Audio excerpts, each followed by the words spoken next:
सभी विद्यार्थियों को नमस्कार। अपने इस YouTube चैनल पर आपका स्वागत एवं अभिनंदन। हाँ तो विद्यार्थियों, आज हम कक्षा 11th विषय राजनीति विज्ञान से एक महत्वपूर्ण पाठ के प्रश्नोत्तर देखने जा रहे हैं। तो आज की हमारी कक्षा रहेगी 11th और विषय रहेगा राजनीति विज्ञान। आज का हमारा पाठ रहेगा संविधान क्यों और कैसे। संविधान क्यों और कैसे पाठ के प्रश्नोत्तर देखने जा रहे हैं। तो हमारा पहला प्रश्न है, इनमें कौन सा संविधान का कार्य नहीं है। तो आपको बताना है कि इनमें जो कार्य दिए गए इनमें से कौन सा कार्य संविधान का नहीं है। क, यह नागरिकों के अधिकार की गारंटी देता है। क्या संविधान नागरिकों के अधिकार की गारंटी देता है? ख, यह शासन की विभिन्न शाखाओं की शक्तियों के अलग अलग क्षेत्र का रेखांकन करता है। यानी संविधान है यह शासन की विभिन्न शाखाओं की शक्तियों के अलग अलग क्षेत्र का रेखांकन करता है। ग, यह सुनिश्चित करता है कि सत्ता में अच्छे लोग आए। तो इस प्रकार से क्या यह सुनिश्चित करता है संविधान कि सत्ता में अच्छे लोग आए। घ, यह कुछ साझे मूल्यों की अभिव्यक्ति करता है। क्या यह साझे मूल्यों की अभिव्यक्ति करता है? तो कह रहा है कि इनमें से कौन सा संविधान का कार्य नहीं है। तो यह नागरिकों के अधिकार की गारंटी देता है। बिल्कुल संविधान है वो नागरिकों के अधिकार की गारंटी देता है। यह शासन की विभिन्न शाखाओं की शक्तियों के अलग अलग क्षेत्र का रेखांकन करता है। बिल्कुल रेखांकन करता है। यह सुनिश्चित करता है कि सत्ता में अच्छे लोग आए। संविधान यह सुनिश्चित नहीं करता कि सत्ता में अच्छे लोग आए। सत्ता में अच्छे लोगों का आना या न आना जनता पर निर्भर करता है। तो इसलिए यह कार्य संविधान का नहीं है। यह कुछ साझे मूल्यों की अभिव्यक्ति करता है। तो बिल्कुल यह भी सही है कि संविधान साझे मूल्यों की अभिव्यक्ति करता है। तो इसका उत्तर हो जाएगा ग, यह सुनिश्चित करता है कि सत्ता में अच्छे लोग आए। यह संविधान का कार्य नहीं है। हाँ तो विद्यार्थियों, अब देखते हैं अगला प्रश्न। अगला प्रश्न है, निम्नलिखित में से कौन सा कथन इस बात की एक बेहतर दलील है कि संविधान की प्रामाणिकता संसद से ज्यादा है। निम्नलिखित में से कौन सा एक कथन इस बात की एक बेहतर दलील देता है कि संविधान की प्रामाणिकता संसद से भी ज्यादा है। तो इसमें वो कौन सी दलील है? क, संसद के अस्तित्व में आने से कहीं पहले संविधान बनाया जा चुका था। ख, संविधान के निर्माता संसद के सदस्यों से कहीं ज्यादा बड़े नेता थे। ग, संविधान ही यह बताता है कि संसद कैसे बनाई जाए और इसे कौन कौन सी शक्तियां प्राप्त होंगी। घ, संसद संविधान का संशोधन नहीं कर सकती। तो यह कह रहा है कि निम्नलिखित में से कौन सा कथन इस बात की एक बेहतर दलील है कि संविधान है उसकी प्रामाणिकता संसद से भी ज्यादा है। तो इसका उत्तर हो जाएगा ग, संविधान ही यह बताता है कि संसद कैसे बनाई जाए और इसे कौन कौन सी शक्तियां प्राप्त होंगी। तो इस दृष्टि से संविधान संसद से बेहतर है, क्योंकि संविधान ही बताता है कि संसद कैसी बनाई जाए और इसे कौन कौन सी शक्तियां प्राप्त होंगी। तो इस प्रकार से इसका उत्तर हो जाएगा, संविधान यह बताता है कि संसद कैसे बनाई जाए और इसे कौन कौन सी शक्तियां प्राप्त होंगी। हाँ विद्यार्थी, अब देखते हैं अगला प्रश्न। अगला प्रश्न है, इसमें पूछा गया है, बताएं कि संविधान के बारे में निम्नलिखित कथन सही हैं या गलत। तो आपको बताना कि संविधान के बारे में जो कथन दिए गए हैं इनमें से सही कथन है या फिर गलत कथन है, वो बताने हैं। क, सरकार के गठन और उसकी शक्तियां के बारे में संविधान एक लिखित दस्तावेज है। सरकार के गठन और उसकी शक्तियों के बारे में संविधान एक लिखित दस्तावेज है। क्या यह सही है या गलत है? तो विद्यार्थियों यह बिल्कुल सही है, क्योंकि सरकार के गठन और उसकी शक्तियों के बारे में संविधान ही एक लिखित दस्तावेज है। संविधान सिर्फ लोकतांत्रिक देशों में होता है और उसकी जरूरत ऐसे ही देशों में होती है। कारण कि संविधान सिर्फ और सिर्फ लोकतांत्रिक देशों में ही होता है और संविधान की जरूरत केवल लोकतांत्रिक देशों को ही होती है। क्या यह सही है?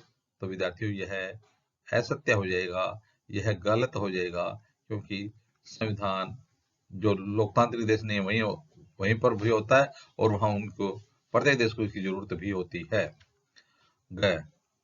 संविधान एक कानूनी दस्तावेज है और आदर्शों तथा मूल्यों से इसका कोई सरोकार नहीं है। यह कह रहा है कि संविधान एक कानूनी दस्तावेज है, आदर्शों और मूल्यों से संविधान का कोई सरोकार नहीं है। तो क्या संविधान का आदर्शों और मूल्यों से सरोकार नहीं है? तो यह तो गलत हो जाएगा, क्योंकि आदर्शों और मूल्यों से संविधान का सरोकार होता है, इसलिए यह असत्य हो जाएगा। संविधान एक नागरिक को नई पहचान देता है। क्या संविधान एक नागरिक को नई पहचान देता है? तो यह हो जाएगा सत्य है, संविधान एक नागरिक को नई पहचान देता है।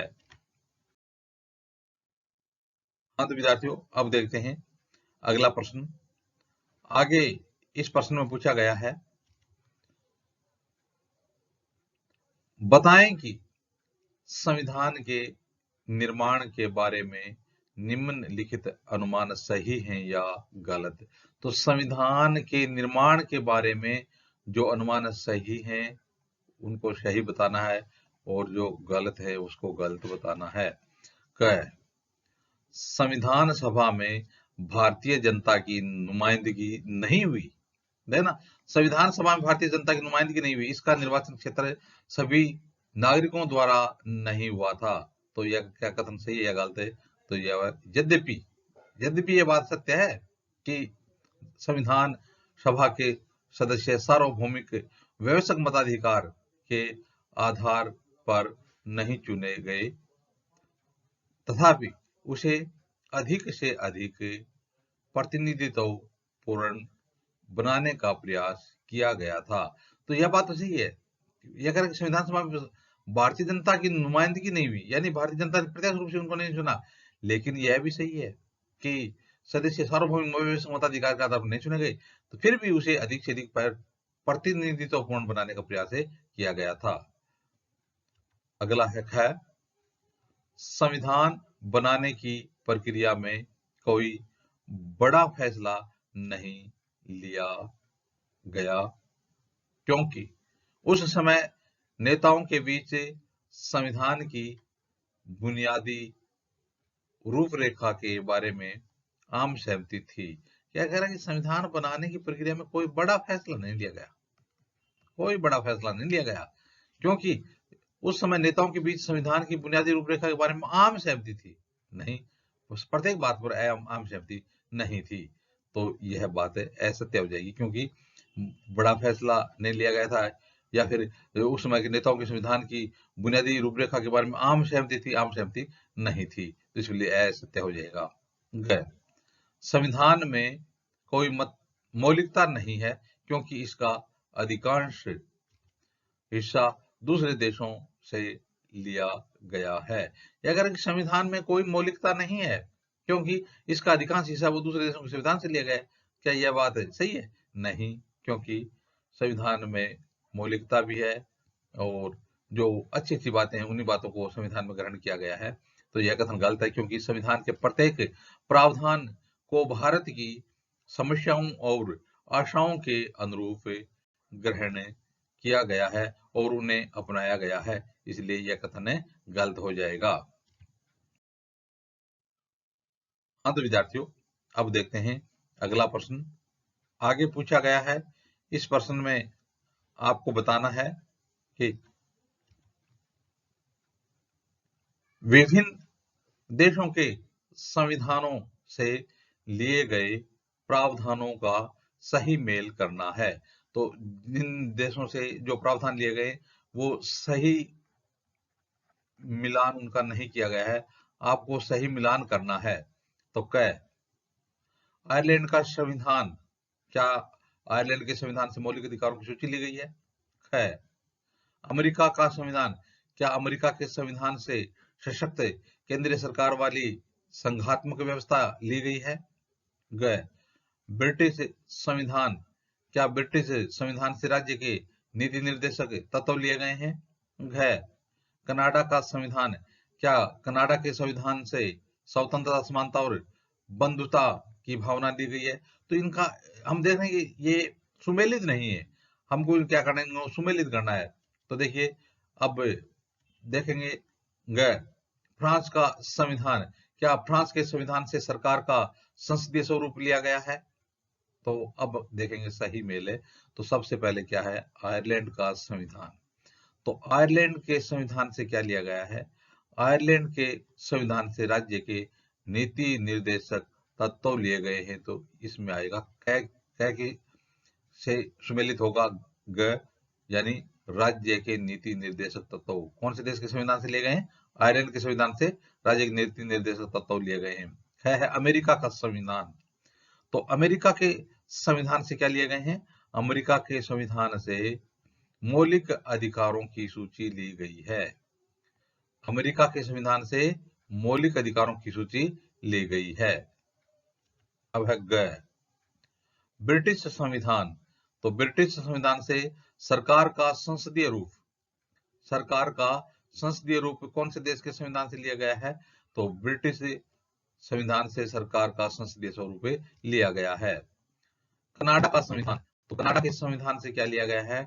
कनाडा के संविधान से सशक्त केंद्रीय सरकार वाली संघात्मक व्यवस्था ली गई है कनाडा के संविधान से। अब है ग, फ्रांस का संविधान। तो फ्रांस का संविधान से क्या लिया गया है? फ्रांस के संविधान से स्वतंत्रता, समानता और बंधुता का सिद्धांत लिया गया है। तो इस प्रकार से इनको यदि सुमेलित करेंगे तो इस प्रकार से ये सुमेलित होंगे। आयरलैंड के संविधान से राज्य के नीति निर्देशक तत्व, अमेरिका का संविधान से मौलिक अधिकारों की सूची, ब्रिटिश संविधान से सरकार का संसदीय स्वरूप, कनाडा के संविधान से सशक्त केंद्रीय सरकार वाली संघात्मक व्यवस्था और फ्रांस के संविधान से स्वतंत्रता, समानता और बंधुता का सिद्धांत लिया गया है। हाँ तो विद्यार्थियों, अब देखते हैं अगला प्रश्न। आगे वाले प्रश्न में पूछा गया है अति लघुतरात्मक प्रश्न। अति लघुतरात्मक प्रश्न यानी छोटे छोटे प्रश्न, इनको उत्तर देना है। पहला है, भारतीय संविधान सभा की पहली बैठक कब हुई थी? भारतीय संविधान सभा की पहली बैठक कब हुई थी? तो इसका उत्तर हो जाएगा 9 दिसंबर 1946 को। भारतीय संविधान की पहली बैठक कब हुई थी? 9 दिसंबर 1946 को संविधान सभा की पहली बैठक हुई थी। अगला प्रश्न है, भारतीय संविधान सभा के अध्यक्ष कौन थे? तो भारतीय संविधान सभा के अध्यक्ष कौन थे? तो इसका उत्तर हो जाएगा डॉक्टर राजेंद्र प्रसाद भारतीय संविधान सभा के अध्यक्ष बनाए गए थे। अगला प्रश्न है, संविधान सभा की प्रारूप समिति के अध्यक्ष कौन थे? संविधान सभा की प्रारूप एक प्रसिद्ध समिति थी और कई बार परीक्षाओं में पूछा भी गया है कि संविधान सभा की प्रारूप समिति के अध्यक्ष कौन थे? तो इसका उत्तर हो जाएगा डॉक्टर भीमराव अंबेडकर, यानी डॉक्टर BR अंबेडकर संविधान सभा की प्रारूप समिति के अध्यक्ष बनाए गए थे। अगला प्रश्न है, भारतीय संविधान का निर्माण कितने समय में हुआ था? तो आपको बताना है कि भारतीय संविधान को बनाने में कितना समय लगा था। तो इसका उत्तर हो जाएगा 2 वर्ष 11 माह और 18 दिन। 2 वर्ष 11 माह और 18 दिन का समय लगा था। अगला प्रश्न है, भारतीय संविधान कब अंगीकृत किया गया? यह पूछ रहा है कि भारतीय संविधान कब अंगीकृत किया गया, अंगीकृत पूछ रहा है। तो इसका उत्तर हो जाएगा 26 नवंबर 1949 को भारतीय संविधान अंगीकृत किया गया। तो कब किया गया? 26 नवंबर 1949 को भारतीय संविधान अंगीकृत किया गया था। हाँ तो विद्यार्थियों, अब अति लघुतरात्मक प्रश्न और आगे के देखते हैं। आगे है, भारतीय संविधान कब लागू हुआ था? अब प्रश्न पूछ रहा है कि भारतीय संविधान को लागू कब किया गया था। पीछे तो पूछा था अंगीकृत कब किया गया था, अब पूछा जा रहा है कि भारतीय संविधान लागू कब किया गया था। उत्तर हो जाएगा 26 जनवरी 1950 को। 26 जनवरी 1950 को, इसलिए हम 26 जनवरी को गणतंत्र दिवस मनाते हैं। तो गणतंत्र दिवस कब मनाया जाता है? 26 जनवरी को, क्योंकि 26 जनवरी 1950 को हमारे देश का संविधान लागू हुआ था। अगला प्रश्न है, सामान्यतः मूल अधिकारों को कब सीमित किया जा सकता है? सामान्यतः मूल अधिकारों को कब सीमित किया जा सकता है? तो उत्तर हो जाएगा राष्ट्रीय आपातकाल के समय मूल अधिकारों को सामान्यतः सीमित किया जा सकता है। अगला प्रश्न है विद्यार्थियों, नेपाल लोकतांत्रिक गणराज्य कब बना? कौन सा देश है? नेपाल लोकतांत्रिक गणराज्य कब बना? तो इसका उत्तर हो जाएगा सन 2008 में नेपाल लोकतांत्रिक गणराज्य बना। अगला प्रश्न है, नेपाल ने लोकतांत्रिक गणराज्य के नए संविधान को कब अपनाया? तो नेपाल ने लोकतांत्रिक गणराज्य के नए संविधान को कब अपनाया? सन 2015 में नेपाल ने लोकतांत्रिक गणराज्य के नए संविधान को अपनाया। अगला प्रश्न है, भारतीय संविधान सभा में उद्देश्य प्रस्ताव किसने प्रस्तुत किया? बहुत बार प्रश्न पूछा गया है कि भारतीय संविधान सभा में उद्देश्य प्रस्ताव किसने प्रस्तुत किया? तो इसका उत्तर हो जाएगा पंडित जवाहरलाल नेहरू ने भारतीय संविधान सभा में उद्देश्य प्रस्ताव प्रस्तुत किया। तो इस प्रकार से विद्यार्थियों, आज हमने राजनीति विज्ञान कक्षा 11th के संविधान के और कैसे के प्रश्नोत्तर देखे। आगे आने वाली वीडियो में भी इसी प्रकार से राजनीति विज्ञान संबंधित अध्ययन सामग्री देखते रहेंगे। आप भी अपने YouTube चैनल के साथ बने रहिए। वीडियो देखने के लिए धन्यवाद।